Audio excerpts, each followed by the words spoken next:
Native Americans from the time of Manifest Destiny to the era of the Indian Removal Act have historically taken the brunt of American cruelty and expansion. More often than not, the natives were forced to relocate, and those who did not comply faced death.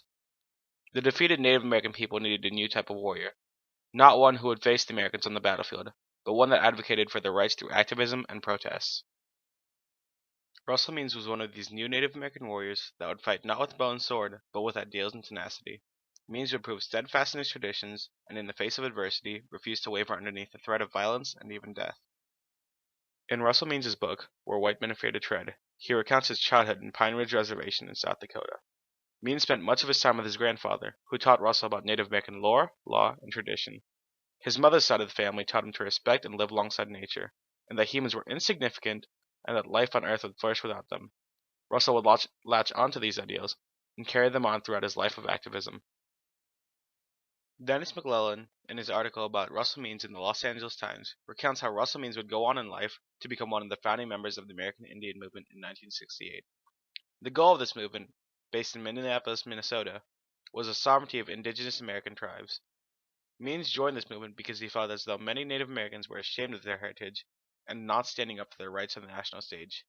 AIM, or American Indian Movement, was focused on countering the racism onset by the U.S. government and the Indian termination policies of the 1930s.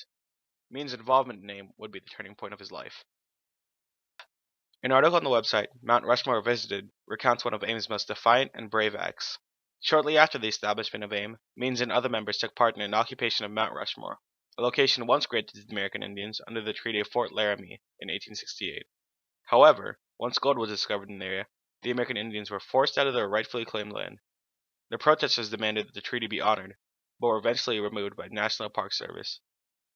McClellan recounts how Means, in one last act of defiance, urinated on the face of George Washington, claiming it was how he felt about Americans carving out the faces of white men on the holy land of Native Americans. To Means, the Founding Fathers were not a group to be revered and honored. They were the villains and conquerors that led to the destruction of his ancestors, and bravely displayed his discontent at their actions. In the autumn of 1972, Means participated in the Trail of Broken Treaties, a nonviolent protest involving a caravan of buses, cars, and trucks, advocating for the improvement of health in Native American reservations. Many Native American children were dying due to the poor health conditions and impure water sources on the reservations. Means and other activists sought to bring these conditions to national attention, but the meeting planned with President Nixon about these concerns never takes place. Means then decides to take a more direct approach. Elisa Landry writes about the 1973 AIM occupation of Wounded Knee, South Dakota, in her article in Indian Country Today. Means further exemplifies his bravery by leading an armed standoff against FBI agents and police agents to remove the allegedly corrupt president of the Oglala Sioux civil rights organization. In a brutal shootout, 2 Sioux men were killed. Means stated that natives involved, including him, were ready to lay down their lives in support of their beliefs, a bravery admired by both Native and white Americans alike. Means' statements would later be tested, however, as his infamy grew and stories of his defiance spread.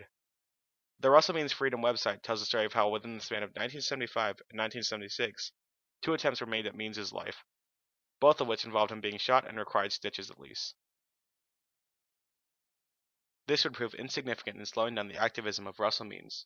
Even after his retirement from AIM in January 8, 1988, Means would continue to lead several protests, pursue an acting career in Hollywood, and go on to form the Republic of Lakota, an organization dedicated to protecting the rights of any indigenous people across the world. Means would later be diagnosed with esophageal cancer and would abide by Native American healing rituals in hopes of curing it. Unfortunately, the cancer would take his life on October 22, 2012. While Means has passed, his legacy and actions are far from forgotten. Means' sacrifices provided a stepping stone for the awareness and rights granted to Native Americans in the wake of the Civil Rights Movement. While some may believe that Russell's unwavering loyalty to Native American rights and traditions is foolish, few can deny that Means' bravery transcended the boundaries of culture and appealed to a more primitive understanding of what it meant to be brave.